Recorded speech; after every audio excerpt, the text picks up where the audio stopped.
Next speaker was a captain in the US Navy at the time of the Philadelphia experiment. He was involved in the Philadelphia experiment. He knows more about it than anybody else, and he knows a lot about it that a lot of people don't know. He's a very interesting man. We actually travelled around a little bit a few days ago together, and Al was telling me of some of his experiences over at my place. And I must tell you, my hair was standing on end from what I was hearing. I didn't know quite what I thought of what I was hearing. And the nun that lives in the flat next door to me was fortunately away, because she would have known where to go with it. It's fascinating stuff. You will find it riveting, I'm sure.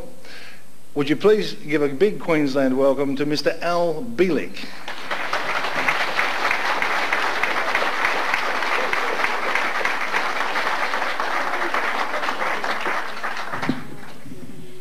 It looks like I'm all set up here with coffee, water, and whatever else I may need.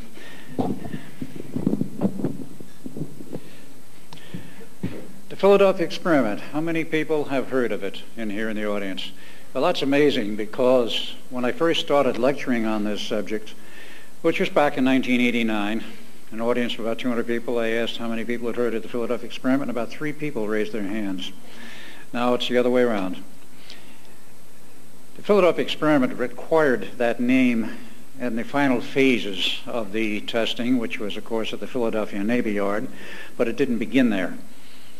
It actually has a long history. It goes back to 1931, and the original people involved were Dr. Nikola Tesla, Dr. Emil Kurtenauer, a staff physicist at the University of Chicago, and Dr. John Hutchinson, who was then dean of the engineering section of the university.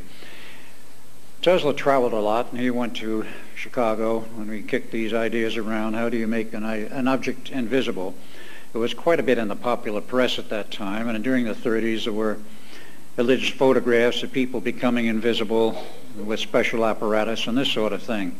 But they weren't talking about making a person invisible. They were talking about making a ship invisible, a warship or a merchant ship.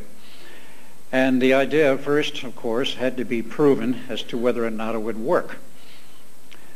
The research work started at the University of Chicago. Didn't get very far with it. It was mostly a paper study. And in 1933, the Institute of Advanced Study, which was at Princeton University, came online. And of course, at the same time, essentially, Franklin Delano Roosevelt became the 32nd President of the United States. Now, Roosevelt already knew Tesla, because back in the years of World War I, Roosevelt was Under Secretary of the Navy, and Tesla was asked to do war work for the government at that time, which he readily accepted and did a number of interesting things. There's a long history of Tesla. I won't go into it now on some of the other participants. I'll leave that for the workshop or for my videotapes, in which it's fully detailed. But Tesla originally came into the United States in 1884, had an interesting history of involvement of various people, being cut off with funding, running his laboratories in New York. And of course, during that war period, he met Franklin Delano Roosevelt. In 1933, Roosevelt invited him back to Washington and asked him what he was doing and so forth. And after some conversation, suggested that maybe he should be the director of this project of invisibility, as they called it then. It had no formal name other than Project Invisibility. It was sort of a nickname project. So he became director. And the interesting part of that was Tesla had an honorary degree as a doctorate. He had no real degree whatever. He never finished his schooling back in Europe. His father died first. Everyone else at the Institute had at least a PhD. And of course, this did create a little bit of friction, but Tesla was not a permanent member of the staff. He was not there except on a temporary basis, kept his other lab operations going, but nevertheless he assumed the responsibility for these tests. They continued on with the theoretical work at the Institute after they moved it out of Chicago. In 1936 they had the first sort of test to see whether or not anything worked, and they found out, well, it didn't really do very much, but maybe we're working in the right direction type thing. From the beginning, because of Roosevelt, the Navy was interested in this project. And the Office of Naval Engineering, as they called it then, now it's called the Office of Naval Research, funded it. And they gave quite a bit of money under the table, so to speak, to keep this project going, because they were very interested in it from a military standpoint. Well, time rolled on, and 1940 came around. They had a new system, and they installed us on a ship in the Brooklyn Navy Yard, sort of out of sight to everyone, because the Brooklyn Navy Yard was quite large. And I had two adjacent ships, one starboard, one port, which held the heavy equipment, and special antennas on the small ship in the middle, which was actually a tender of about 350 tons. No one was on board the ship for the tests. They turned all the equipment on, and of course it worked very well, very successfully. The ship became invisible to sight. They weren't concerned about radar in 1940 because that was not yet a major military system. It became so in the next 2 years. But at that time they decided, well, we got something that works here. Everybody was happy. Everybody was elated, from the Navy to Roosevelt.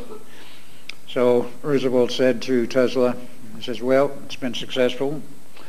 I'm going to give you a real ship to make invisible. I'm giving you a battleship. It will be moved into the Philadelphia Navy Yard. And Roosevelt's words were, if you can make a battleship invisible, you can make anything invisible. So at that point, Tesla went to work on that project. Now, to backtrack slightly, how did I get involved? And for that matter, how did my brother get involved? I was not born Al Bielek. I was born Edward Cameron, son of Alexander Duncan Cameron Sr. He was a Navy man himself during the period prior to and during World War I. Retired from the Navy in 1929 with a medical condition and a pension. And there are many slides to cover this. We'll get into those a little bit later. But he, of course, in the period of his Navy activities, not only like most Navy men who have a girlfriend in every port, he was a very good-looking man, and he had women chasing him. Wound up with a woman who was my mother. I was born 4 August 1916, and Duncan was born in May of 1917 from a different mother. I was born in Bayshore, Long Island, and Duncan was born someplace in Connecticut. Well, Father, in the period of time from 1917 on, was called out to sea by the Navy. There's a war on, you're going to sea. And he abandoned his 2 live-in common-law wives. Duncan and I were raised by Auntie Arnold in the big house on Long Island. They had a 23-room mansion, and that was supported by the family business, Arnold Constable and Company, a department store in New York, several stores really, founded in 1855 by a Mr. Constable who came from England and brought over his associate from England a little bit later. A very successful business, made lots of money. So the family did not lack funding for anything. We went through our regular normal schooling, finished high school 2 years early. Father insisted all during this period we must get a good education. He did not get beyond high school himself. Loyola High, I believe, was in Brooklyn. But he wanted us to have a very good education. Of course, the money was available, and the family had stature, so I went to Princeton, took a bachelor's degree and then a master's degree there. And of course, during that period, met Dr. John von Neumann, who figured very heavily in the experiment later on. And he insisted that if I were going to go on for a PhD, which I intended to do, that it would be better if I went to Harvard. He said it's a better school, more prestigious, etc., etc. So I went to Harvard. Took my PhD in the summer of 1939. And Duncan, in the meantime, decides to take off to Scotland. University of Edinburgh, Scotland. Why, I still do not know to this day. Probably he couldn't tell you either. But that's where he went. He took his degree work there. When we were both completed with it, Father, who was out of the Navy and retired from 1930 January onward, and used to build lots of racing ships, sail ships for the racing regattas on Long Island, picked me up and took me over to Scotland to meet Duncan, and then we went on to Germany to see my mother. The last time I saw her was 1939, living in the family castle in what was eastern Germany, is now part of Poland, and what was called Königsberg is now under a different name in Russia. Mother has long since returned to the U.S. She was a native of Europe, and how this all occurred, what the I do not know. But I met her there. That was the last time I've seen her. I've since learned she is still alive. She's 98 today, and not in the best of health. But in any case, we returned to the United States, and with Father's insistence, we joined the Navy. 50 Church Street, New York. We were given commissions, Lieutenant J.G., because of our education. And of course, we didn't know that Father had already set us up for a special project. He didn't tell us. In any case, we went through our 90-day winter school training in the Navy for officers who were to be assigned to a very special project of some kind. So we finished that. And in January of 1940, we were assigned, of course, to the Institute of Advanced Study at Princeton.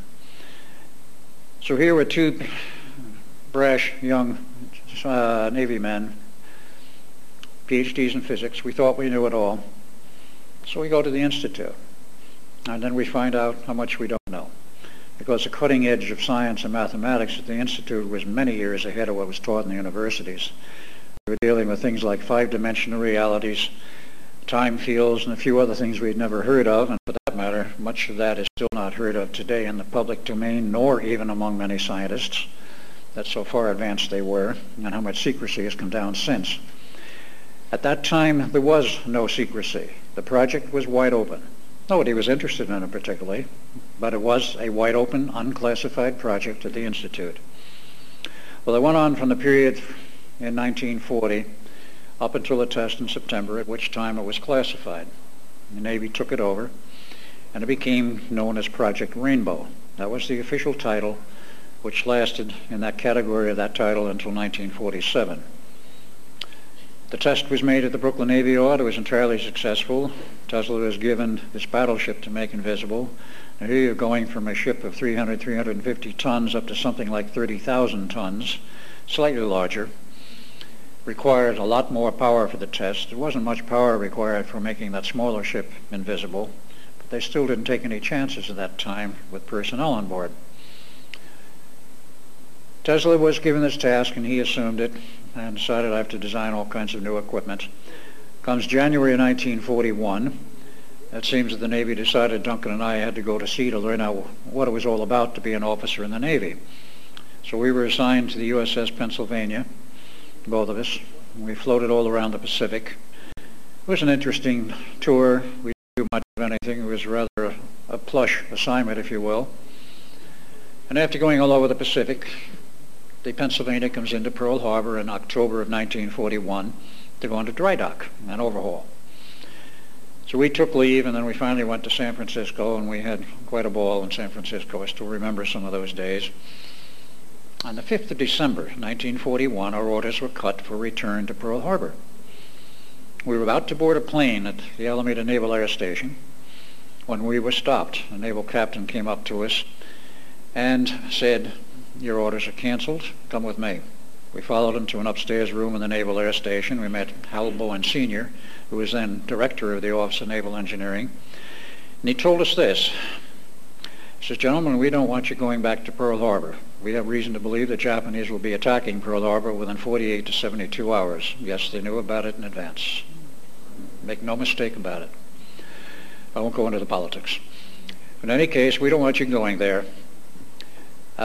Stay here in San Francisco, finish up your tour time for the Pennsylvania. This is its home port anyway. It says you can do some paperwork here for it, and the rest of the time go out and have a ball." But it said in January you go back to the Institute, and of course in January we did. January 42. The preparations for the test of the battleship, to me now name unknown, were well underway and nearly complete, and Tesla was having a lot of misgivings about it. The reason he was having misgivings were because he realized enormous amounts of power with the approach that was used at that time were required, and he knew there would probably be some sick, if not dead, sailors. He asked the Navy for more time because they had scheduled the test for March of 42. He says, "I'm sure this problem can be solved, but I need more time to do it." Well, the Navy's typical response at that time is, quote, "There's a war on," unquote, which there was, and we weren't doing too well in it. And you've got a test date, meet it. So he worked rather feverishly. In the meantime, he had finished his work with RCA. That's another part of his history, but he was the Director of Engineering and Research worldwide for the last 4 years of his career at RCA. Joined RCA in 1919 and retired in 1939. Had a big party for him at down in New Jersey at one of the facilities for RCA. But he had many other projects going, but he did develop more of an interest, and much more time was available for his work with the Philadelphia experiment. So he continued to look at this, and he had a very bad choice to make, an unhappy one. His decision was perhaps the thing which he thought was the best. He had a choice of either going ahead with the test and hoping everything would come out all right, or to play it safe, sabotage the test so no one would be hurt, and he chose the latter course. He sabotaged the test, nothing happened on the appointed day. Some equipment blew up, but nothing else, and nobody was hurt, no one was injured. And of course, he bowed out. For the first time in his career, he had to say the project was a failure. Well, of course, he made it that way himself. He had an absolutely perfect track record to that day of never failing on a project that he undertook. Says I'm leaving, there's a very good man here who can take over, Dr. John von Neumann. Now, John von Neumann was one of the original 4 staff members who joined the Institute of Advanced Study in 1933. So von Neumann took over. Tells the Navy, I have to look at this to see what's wrong. It didn't take him long to find out what was wrong, but he decided to avail himself of the time to redesign the project, and redesign the equipment. He partially redesigned it, not totally. And of course, the time went on during that period, and he decided that during that summer he wanted a special ship. He didn't want to go ahead with the battleship tests, and he wanted a special ship designed from the ground up for these tests. So he went to the Newark shipbuilding yards, not far away, picked a number off a drawing board, which was then just in the process of having the keel laid, DE-173. DE is Destroyer Escort. They built lots of these during World War II and after World War II. And he says to those who were in charge of the shipbuilding and the design, he says, I want certain changes made. Of course, the Navy concurred with all of this. Don't finish gun turret number 2. There were 4. Leave a hole open down below decks, and they're going to leave part of it unfinished and put in some steel rails where we can roll in some very heavy equipment. And otherwise, it'll look like a standard destroyer. And this is where the unfinished turret is. You can build a wooden turret to fill up that hole and make it look like it's complete. So they did all this work during the summer of '42. In September, the ship came down the ways and went immediately to the Philadelphia Navy Yard, where, of course, wanted to dry dock to outfit the very heavy equipment. Heavy equipment meaning an 8-megawatt diesel electric generator, because the ship's power was totally inadequate for handling these tests. They're using lots of power for this original approach. And, of course, 2 very large alternators, 75 kVA each, vertical shaft mounting, 2 gearboxes, a motor drive, and associated heavy electronics all had to go into the hold of the ship. They wanted it in the hold, unlike the battleship lashing it on deck. They weren't about to cut up the battleship to put this equipment in it. This equipment was to be built into the hold of the ship later known as the Eldridge. That took place between September and December of 1942. And then the ship, of course, was taken out of dry dock and put in the back section of the Philadelphia Navy Yard where the classified work went on. And then he outfitted it with the rest of the electronics. And Duncan and I became part of that team. We were involved with this thing very heavily, going back and forth from the Institute to the Philadelphia Navy Yard. And they continued to outfit the ship, make subsection tests. And this went on into '43. Actually, January, they started putting the rest of the equipment in. And we were there. And we reminded Dr. John von Neumann of what Tesla had said. He didn't want to hear about it at first. He had something of a disdain for Tesla because he, quote, didn't have a degree, unquote. Eventually he got over it. Everybody knew Tesla had an impeccable track record, and his theoretical concepts of what he was doing were perhaps well beyond some of the mathematics of the day. But he eventually agreed there might be a problem.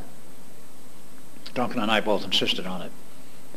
Well, they went through the preliminary tests, then they went on up into May, and they had problems. They decided to put in a 3rd alternator to try and build a counter field to perhaps compensate for the other ones being generated, because they knew what they were generating was a torus-like field, a field effect surrounding the ship of extremely high power.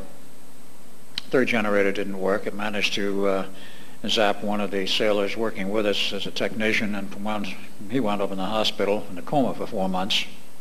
He finally came out of it and was discharged.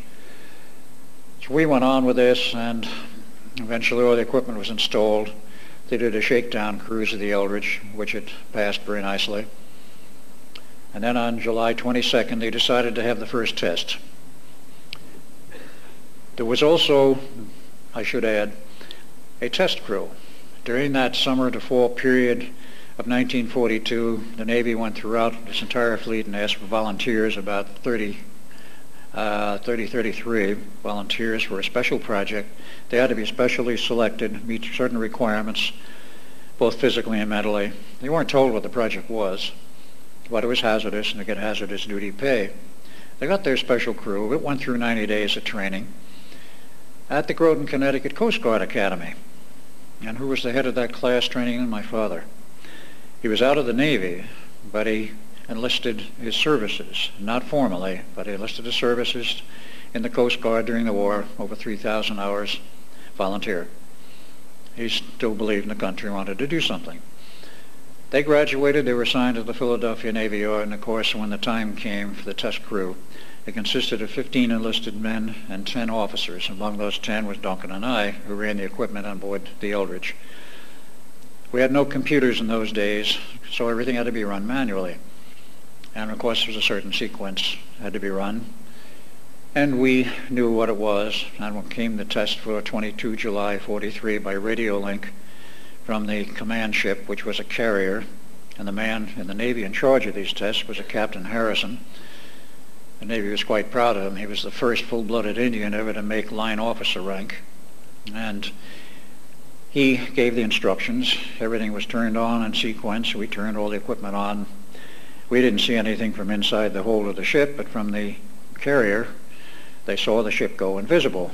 Couldn't see it. And for that matter, couldn't see it on radar, which was what they really were concerned about then, because by 43, we had very excellent radar, and so did the Germans. The basic name of this game was to try and make a ship or a whole fleet of ships invisible so the German radar couldn't pick it up, because they were sinking half of our shipping coming across the Atlantic to England. A rather high toll rate.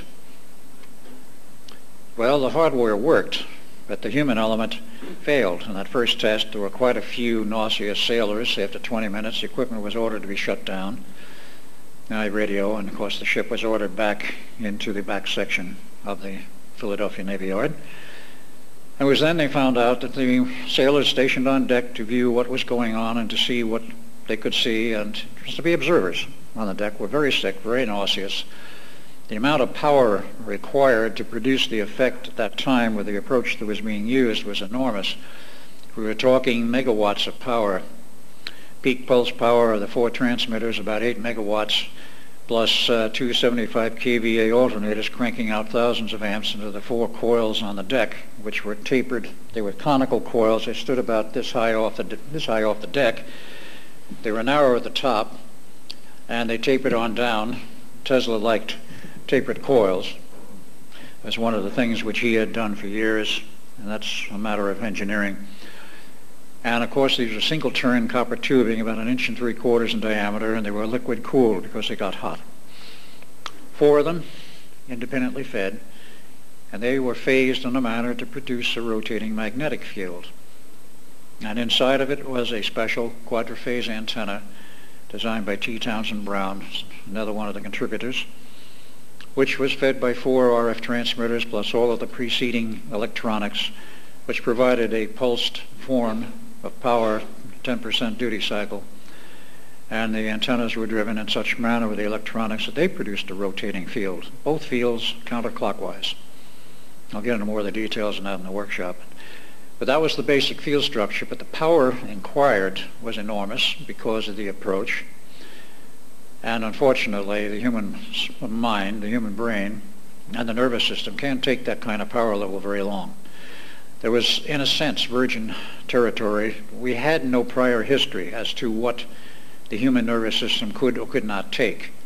And this is one of the things they found out in the process of those tests, multiple tests, that the human nervous system can take just so much and it collapses or burns out if the power is high enough. Many of the sailors and all the sailors on the deck essentially were nauseous, but there were others below deck who were unhurt, unharmed, and of course Duncan and I were behind a steel bulkhead, so we didn't feel anything. At that point, Van Neumann knew he had to do something to redesign the system, and he went to the Navy and asked for more time. Navy told him nothing at first. They demurred. They didn't give any answer. And about the 1st of August, they came back to him and says, all right, you have until the 12th of August, 1943, to complete these tests or forget it. Now, that's what we call a drop-dead test date. Do it by then or don't do it at all. Somebody knew von Neumann's mentality and knew very well that he would take until the last possible minute all the time he could. We worked around the clock. They said, well, there's one other change you can make. We don't really want optical invisibility. We only want radar invisibility. That was a minor change. Didn't really cut the power down. But that's what they decided they wanted. And of course came the 12th of August, and I might add, by the 9th of August, many of us in the crew knew something was very wrong, just that gut feeling. I might add that if you're exposed to that level of power for very long, if it doesn't fry your nervous system first, you wind up being very sensitive and rather psychic. That's one of the ways you can induce a psychic sensitivity. High levels of RF and magnetic power at the appropriate frequencies. Not a good way to do it, but it works. We were all sensitive to the fact that something was drastically wrong, but none of us knew what. In the slides I'll get into that a little more. But came the 12th of August, we were to proceed with the tests. By that time they had 3 observer ships, a different carrier, but Captain Harrison was still in charge. Von Neumann was on deck. They had a Coast Guard cutter, and they also had a commercial merchant ship by the name of the SS Furiaseth. And there was a man on board, Carl Allen. He was not a seaman, as others writing something of the history of this back in 1979, or attempted to write the history, Berlitz Moore, did not know all of the facts. Carl Allen was a naval officer. He was also a physicist, and he was stationed on the Furiaseth as an observer. Later on, he wound up in Los Alamos as part of the bomb project, and he is, I might add, dead today. They had these observers. They scouted them around, and of course, we were finally given our orders to turn on the equipment. So we did. For the first 70 seconds, to those observers who were stationed on the carrier deck, everything seemed to go the way it was desired to go. Namely, the ship was radar invisible. They couldn't find it through radar, but you could still see it vaguely through a greenish haze. Now, I might add, in both tests, it produced an area of invisibility in the water considerably larger than the hull of the ship. So if you couldn't see the ship, you could look for the water line in the invisible part of the bay. Was deep enough there that they couldn't even find where the bottom of this thing went, the so-called invisible section of the water. But in that second test, after 70 seconds, there was a blue flash of light and the ship disappeared, the water line disappeared, and it was gone. Totally. They knew it was gone because there was no water line. They could not raise anyone on the radio. So they're all tearing their hair out and biting their fingernails or whatever else they do under those circumstances. And approximately 4 hours later, the ship returned to the same point from which it had disappeared. So they then look at on the deck through the binoculars, and they try and raise anyone on the radio. They got no response via radio. And looking through binoculars, they could see pandemonium on the deck, but part of the antenna as part of the test system was missing, and things just didn't look healthy. So they ordered a boarding party to go aboard the ship, with two-way radio, of course. They boarded the ship and looked around, and were reported back and found was 2 sailors buried in the steel deck, their bodies intermingled with the steel, and were dying. 2 more in the upright and standing in the bulkhead, and both of them were dying. One of them was our younger brother, Jim Cameron, who enlisted in the Navy after Pearl Harbor. He was about 6 years younger, and he died among the others. The 5th man had a hand buried in the steel bulkhead. That was all that was buried in it, so they cut his hand off and gave him an artificial hand later. He lived. They looked at this mess. I was there, and I said something about it. Duncan was missing. And of course, the Navy calls a board of inquiry. 4 days of it. The Navy loves boards of inquiry. So this went on for 4 days, and I gave my report, which they didn't believe. Other people gave reports. They didn't really know what to do at first, but they finally decided they would have a 3rd test further down on the harbor, which was conducted late October. Put the ship on station, no one on board, remove the entire crew after the ship is on station, and run all of the control systems by remote cable over 1,000 feet long to an adjacent ship. The appropriate time, they turned on the equipment by remote control, and of course the ship disappeared. Came back later with smoking equipment in the hold, and some of it was missing. When they boarded the ship, they scrapped the project and said, that's enough. We'll send the Eldridge out to sea. Of course, they had to rebuild it first and finish the unfinished sections, which they did. It saw war service from 1944 through 1946. The Eldridge then went into mothballs and was there until 1951 when the Greeks were given the Eldridge and another ship as part of a ceremony where Truman turned over some of our surplus ships to the Greek Navy. It remained with the Greeks up until 2 years ago. I had a bit of a problem tracking this down, but it seems like the Greeks kept it as a training ship. They didn't take good care of it. And quite literally, it was rotting. 2 years ago, the Navy approaches, our Navy approaches the Greek Navy, and the Greek government says, we want the Eldridge back. We didn't give it to you, it's ours. They didn't ask for it back, they demanded it, and they got it back. The Greek Playboy magazine, believe it or not, published the pictures and the story of the Eldridge in the issue of 1 year ago, last October, which I have, and the photos show the Eldridge in rather sad shape. They towed it across the Atlantic. It couldn't even go under its own power, from what I was told. It wound up at Norfolk, Virginia, being rebuilt. Don't ask me why they wanted to rebuild it, but that's what they're doing. The word I have is they're putting a new hull under it because the hull was rotten. The superstructure wasn't too bad. Whether they want it for a museum piece or for other purposes, I do not know. I wanted to get into Norfolk before I left Atlanta, but I was not able to do it. I might at a later date see if I can find the ship. It does not show from aerial photographs, having flown over it, a commercial airliner. I have a lot of pictures of Norfolk. But that basically was the history of the Eldridge. Now, what happened so far as Duncan and I were concerned in the interior of the ship in the control room?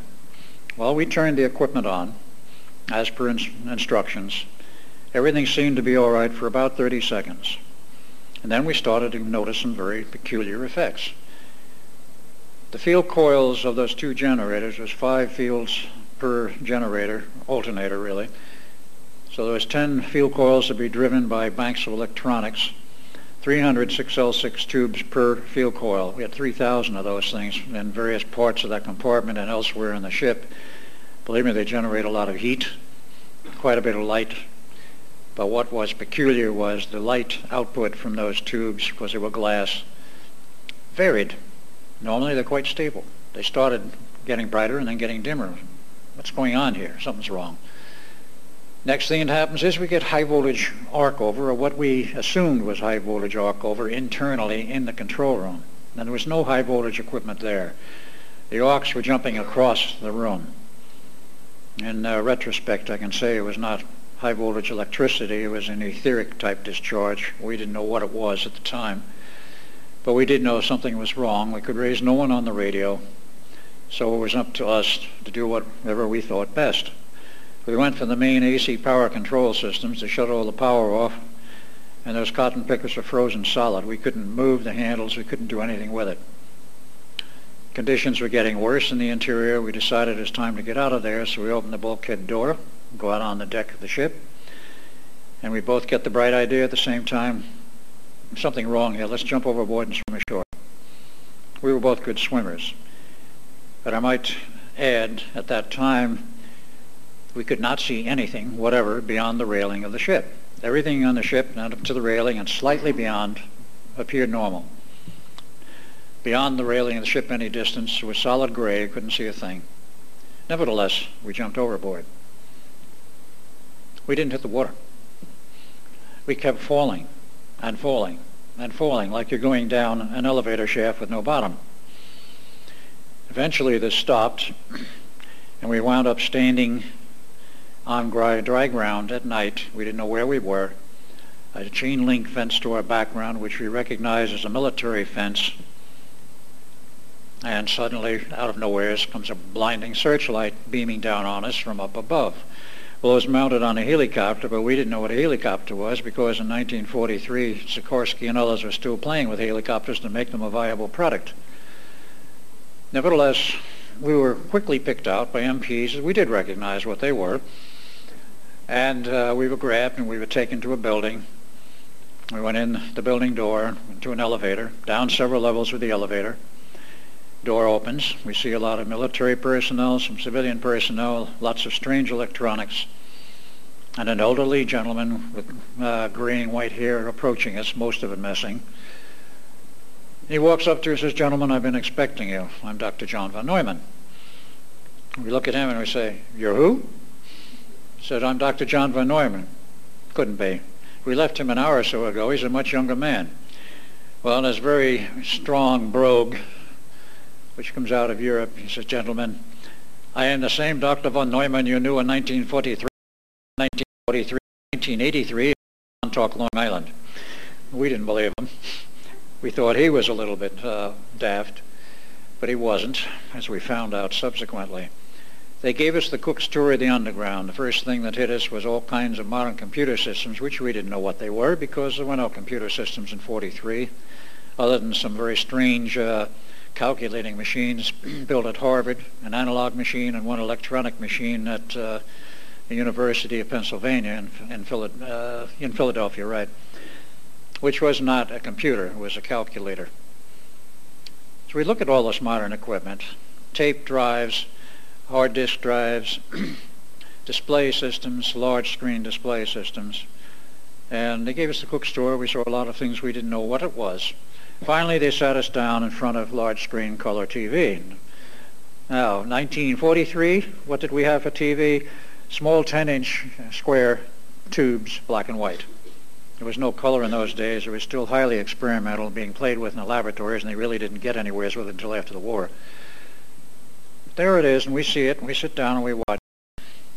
Rather upset by this point and rather confused, both of us, Duncan and myself. So we start watching TV, and we sit there and, like anyone does, and start watching TV. The thing that got to us after the discussions about man on the moon, the Cold War, and views of modern cities and modern freeway systems, none of which existed in 43, what really got us was the commercials. On your next trip, on a vacation trip to Hawaii, why not fly with us on our 747 jet? Of course, advertising for a particular airline, such as American Air. And they show a picture of a 747 jet in flight. We look at this thing and says, "What the hell is this?" Maybe the old man is right. Well, we went back to him. We finally were convinced that it was von Neumann, number one, and number two, we weren't in our normal time frame.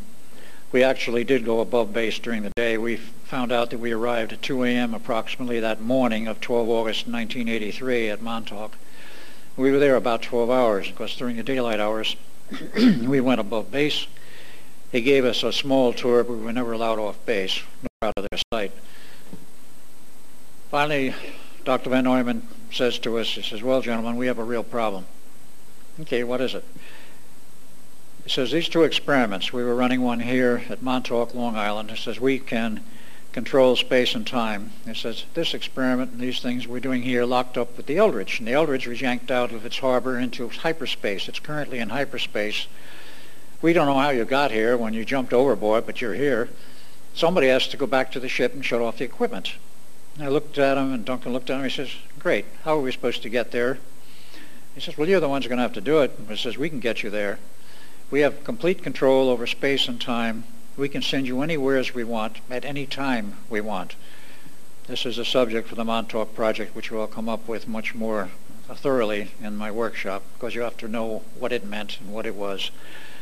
But briefly, it was operating from 1976 to 83, and it had solved all the problems of transport of an object or a person through space and time to any point they wanted, either in our solar system or outside. And with some very, very sophisticated electronics, which involved aliens, part of the government agreement in 1954, which they were there with government approval. That I'll get into more later on Tuesday. In any case, he said, "We'll send you back," and they did, to the decks of the Eldridge with instructions. Shut that equipment off any way you have to. Smash it if you have to. We did. Put on gloves, found axes, and started chopping up electronic equipment, cables, and everything with instructions, certain pieces of equipment we do not destroy. When we had chopped up enough of it and cut the cable feeds and the drives to the field coils of the two major alternators, they started to wind down. And at the point where they started to wind down, we knew essentially it was over. So we put down our gear, went out on deck. At that point, we saw two sailors buried in the steel deck.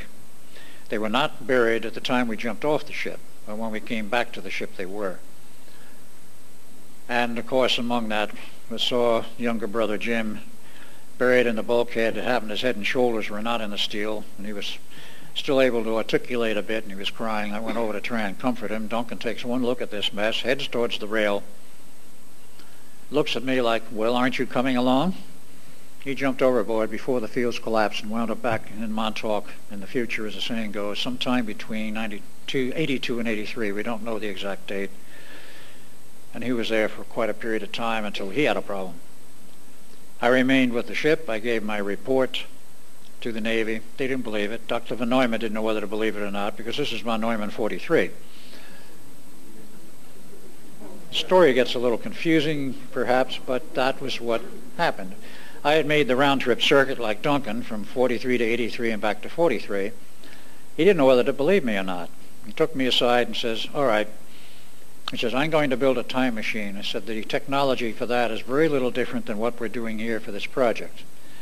What they were doing, of course, was creating an artificial time zone with a very heavy electronics and a field around the ship that looked more resembled a donut than anything else. It was a torus-type field in which we created a local time zone. And that local time zone was slightly different than the one on the outside, which was the normal one we always live in. The theory said, and they proved it, that if you rotate the time fields slightly, phase shift it, you will achieve invisibility, because light waves or radar, which is essentially the same as light but a lower frequency, will pass right through the area. If it passes through it and there's no reflection, you don't see it. The basic idea of invisibility is that you get no reflection of any kind from the object that normally you're looking at. If there's no reflection, you can't see it. It doesn't matter whether it's light waves or radar or the lower frequency electronic RF waves, even down to sonar. No reflection, you don't see it. That was the basic premise. And it worked. It took enormous amounts of power. But he told me, he says, I will build a time machine, and you're going to go back to the future, and you're going to bring something back to prove to me that you were there and I was there. He did.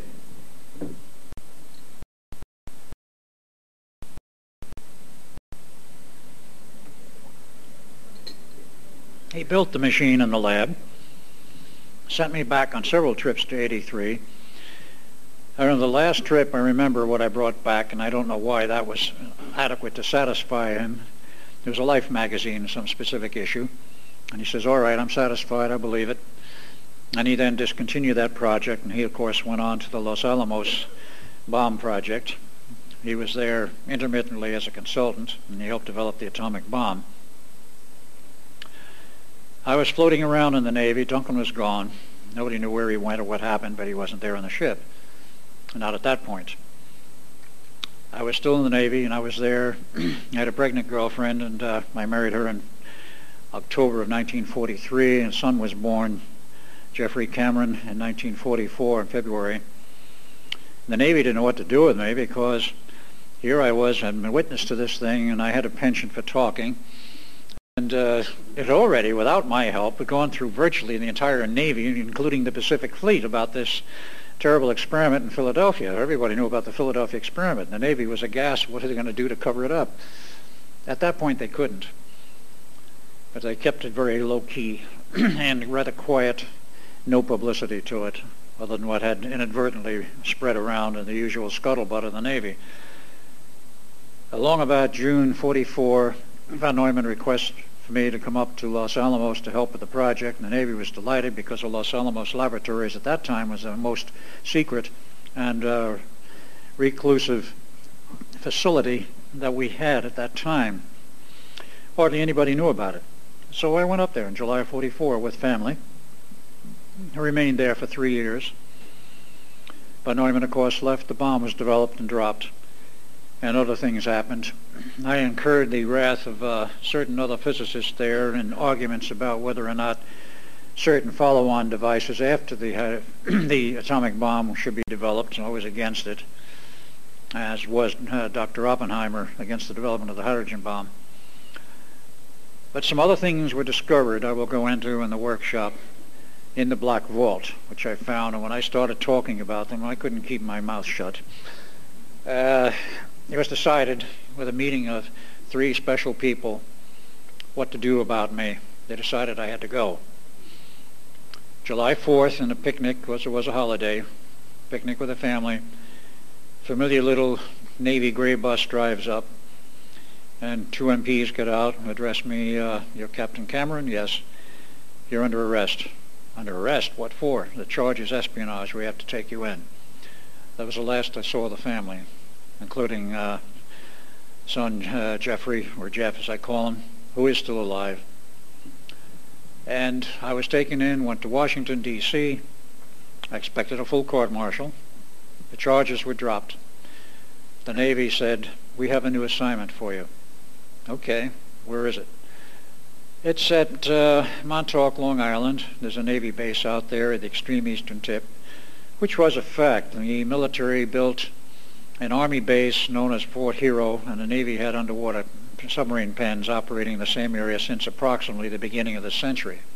The project was completed between 1900 and 1905, and it was operational. I did not connect the fact that that location at Montauk was the exact physical location at a later date of the Montauk Project, as we called it, which involved the time-space manipulation and all the other related projects which went on there, starting about 1968.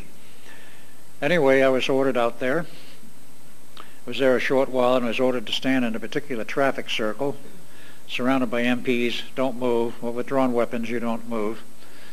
And suddenly I was not there. I was back at Montauk, the underground, in 1983. At that time, Von Neumann, who was a consultant only, and essentially was a consultant at the time when we met him the first time, which was 12 August 83 in the morning hours, I was sent back to Montauk, and I was told by him, a rather tearful Von Neumann, says, "I don't like what they're going to do to you, but they want to get rid of you. They're going to strip you of your memory and your personality, put you in one of our neat little machines here for age regression, run you back physically to the age of a baby, perhaps 1 year, perhaps less, and because of what we have here, they'll ship you back into the past and plug you into another family and hope that you never remember anything of this." Well, I didn't. I did not remember my connections with the Philadelphia experiment until January of 1988. I do remember back to the time of a Christmas party as Al Bielek, not knowing at the time in December of 1927 my name or the family members there, but most of those I knew later. And most of what they were talking about I understood, which is a little unusual for a 1-year-old kid. And I grew up as Al Bielek. I knew nothing about my past. Went to high school, got out of high school, joined the Navy. I drafted, actually, in World War II, electronics 45 to 46. Got out, tried my own business. That failed, so I went to college. And I went to Newark College of Engineering for about 2 years, and then eventually I moved to California and finished my education there, and then became a consulting electronic engineer from 1958 to 88. During this entire period, knowing nothing whatever of my past. Oh, I had a fascination for the Philadelphia experiment. It was sort of a compulsion to find out anything I could find out about it. I was part of Ivan Sanderson's team when he was alive, digging into this thing. We got nowheres.